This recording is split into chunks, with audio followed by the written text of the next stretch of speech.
Hey guys, I'm the Lockpicking Patrolman, and the lock that I have today is a Lockwood Model 570 oval cylinder that was very kindly sent to me by Donz Locks all the way from down under in Australia. So Don, thank you once again. As you can see, this oval cylinder, along with being in Lockwood, the shape of this cylinder is not common at all in North America. I believe the oval cylinder is common in other parts of the world, such as Denmark, Sweden, sort of in the Scandinavian areas, but generally speaking, other than there and Australia, New Zealand, it's not very common at all. You can see the bitting on this key is particularly good. This isn't a challenge lock. Don sent this to me stock, and I believe that I've been able to feel a few spools and maybe some of the infamous Lockwood tapered pins inside of this cylinder. So let me get them clamped up in the vise, and I'll be right back, and we can start picking into this guy. Okay guys, you can see we've got this Lockwood 570 all clamped up in the vise, and honestly, guys, this is take number, I believe, 7. Anyway, here's the key again. You can see it works. And we're all locked up. Now, this lock's been pretty camera shy, but before I started the video, I was able to get this lock open probably about 7 times in a row. And let's see, I just got to click off of, I believe, 2. So I click off of 3. Click off of 4. Under 5. Let's see. I believe 4 again. Maybe wasn't set all the way the first time.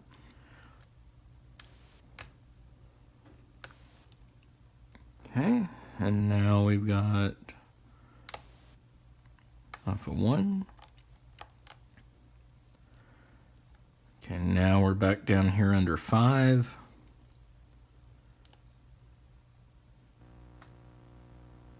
Okay, I think we've got 5 set. You can see that I'm using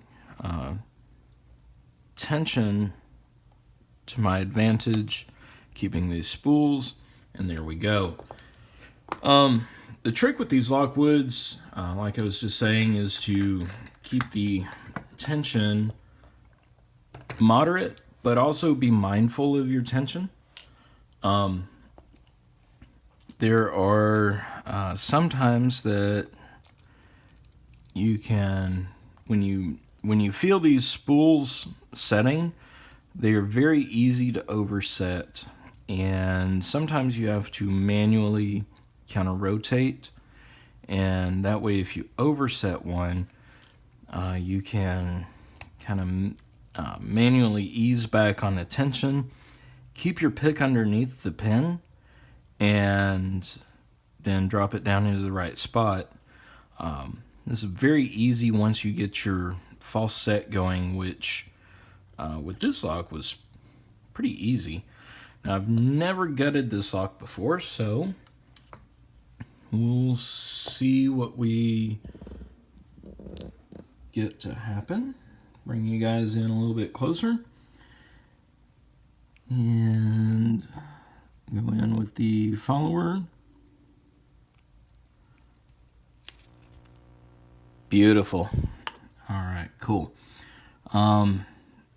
And we can see right away that it is a 6-chamber cylinder, but it only pinned up to 5.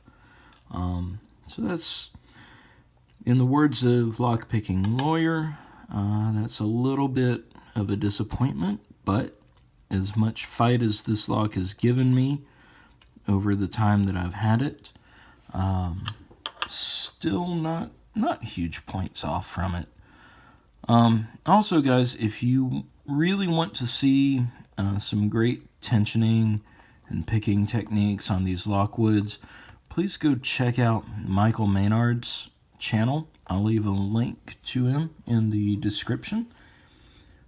He is a wonderful picker who is from the land down under and in New Zealand, and he is really, really good at picking these Lockwoods and has developed a technique that I know I've used when picking them, but I've not, not discussed or not mentioned, called the Maynard nudge. So far we're getting all spools and some really, really long springs up here. Let's see here. Yeah, these are all the sort of Lockwood type spools that they've crafted to phase out their tapered pins, I believe is what I've heard. And I'll show you in a close-up here in a minute why these guys are so hard to pick compared to most regular spools that you would encounter, say with an Abus or even some of the newer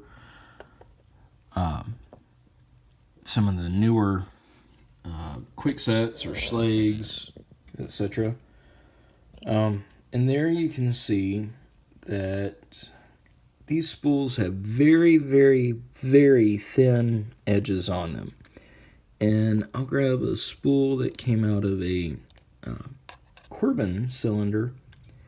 You can see comparatively, not in the length, but in the depth of the cut, that the Lockwood is very, very thin.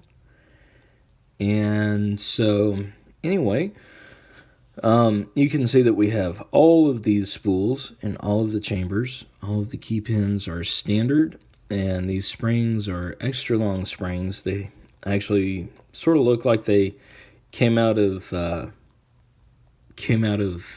don't know, maybe ballpoint pens. But anyway, guys, all right, there's the Lockwood number 570. And you can see that with a little bit of practice, it can open fairly easily. So that's all I've got today.